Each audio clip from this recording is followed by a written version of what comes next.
আমি মুসলমানদের শত্রু ছিলাম, আমি খুব বড় ছিলাম। আমি মুসলমানদের কিভাবে ক্ষতি করা যায় এটাই খালি চেষ্টা করতাম, যে বড় মুসলমানদের ক্ষতি করব। কিন্তু যাচাই করার পরের দিকে যে আরে আমি তো ভুলের মিথ্যে আছি, যে এই যে আমি হিন্দু থাকা অবস্থায়, আমি তো হিন্দু ছিলাম, তখন আমি ইসলাম গ্রহণে কোরআনের একটা আয়াত পড়ার করে আমি সুস্থ হয়ে গেলাম। এর চেয়ে বড় অলৌকিক ঘটনা আর কি হইতে পারে বলো? অন্ধং তম প্রবিশন্তি যা সম্পত্তি মুপাসতে তত বইবতে তমুজাও সম্পতরতা। এর বাংলা অর্থ অন্ধকার নরকে প্রবেশ করবে তারা যারা স্রষ্টাকে বাদ দিয়ে স্রষ্টার সৃষ্টির পূজা করে, যেমন আগুন জল বাতাস। অনেকে অগ্নি পূজা করে, চন্দ্র পূজা করে, সূর্য পূজা করে। আমার বোনকে বলছিলাম, দিদি একটা মাটির ছাগল যদি বানায় বাঘের সামনে দেওয়া হয় তাহলে বাঘ কি খাবে? কই না, মাটির ছাগল তো বাঘে খাবে না, এটা তো মাটির তৈরি। তাহলে বনের পশু, তার কোনো জ্ঞান নাই, সে বুঝলো মাটির তৈরি। তুমি তো সৃষ্টির সেরা জীব, তাহলে তুমি কেন মানুষে এই মাটির মূর্তি বানাইয়া দেয়, এটা তুমি পূজা করো যে মাসি নাড়াইতে পারে না? এর গীতা রামায়ণ এটা হিন্দুর অনুসরণ, হিন্দুদের জন্য। বাইবেল খ্রিস্টানদের জন্য, ত্রিপিটক বৌদ্ধদের জন্য। অবশ্য কোরআন কার জন্য?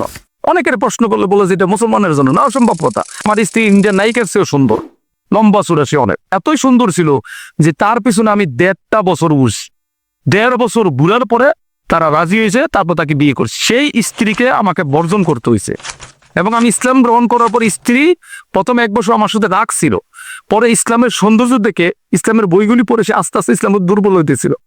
কিন্তু পরবর্তীতে যখন 7 নম্বর ছেলেটা মুসলমান হয়ে যায়, তখন আমাকে বের করে দেয়, তখন আমার স্ত্রী চলে যায়। শুধু জিকির করি, লা ইলাহা ইল্লাল্লাহ, লা ইলাহা ইল্লাল্লাহ, লা ইলাহা ইল্লাল্লাহ, জিকির করতে করতে করতে করতে এক সময় দেখি অনেক দূর থেকে একটা আজানের শব্দ আসে। তখন কিন্তু দুনিয়াতে আজান দেওয়ার এরকম শব্দ পাই না। আজানটা আমার কানে আসতো, আসলে আমি চুপ হয়ে দিতাম না। প্রথম মনে করতাম যে এটা মনে ভুল শুনতেছিলাম। 2বার 3বার কয়েকবার শোনার পরে তখন আমার মনে হলো যে এইটা আর ভুল না। আপনার কাছে কি মনে হয় যে আপনি অমুসলিম থাকাকালীন সময় যেভাবে দাওয়াত দেওয়া উচিত ছিল সেভাবে দাওয়াত দেয়নি, এটা মুসলমানদের একটা বড় ব্যর্থতা? এই বিষয়টা কি আপনার মানে পীড়া দেয় কিনা? হ্যাঁ, এটা অনেক পীড়া দেয়। যে কেন পীড়া দেয়?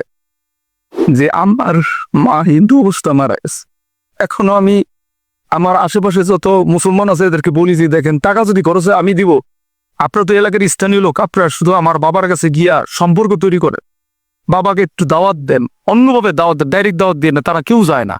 আমার এলাকায় অনেকগুলি মসজিদ আছে, ইমামরা অনেক বড় বড় বক্তব্য দেয়, কিন্তু তারা হিন্দুদের দাওয়াত দেয় না। এখন যে আমরা মুসলমানরা মেরে ফেওয়ার ভাবছি, এটা আসলে আমাদের কর্মফল, এটা আমাদের কর্মফল। আমরা এই মুসলমান হিন্দুরা জাহান্নামে চলে, আজকে যদি মুসলমানরা এরকম ভাবে সুন্দর করে দাওয়াত দিত, আজকে আমার মা জাহান্নামে যাইতো না।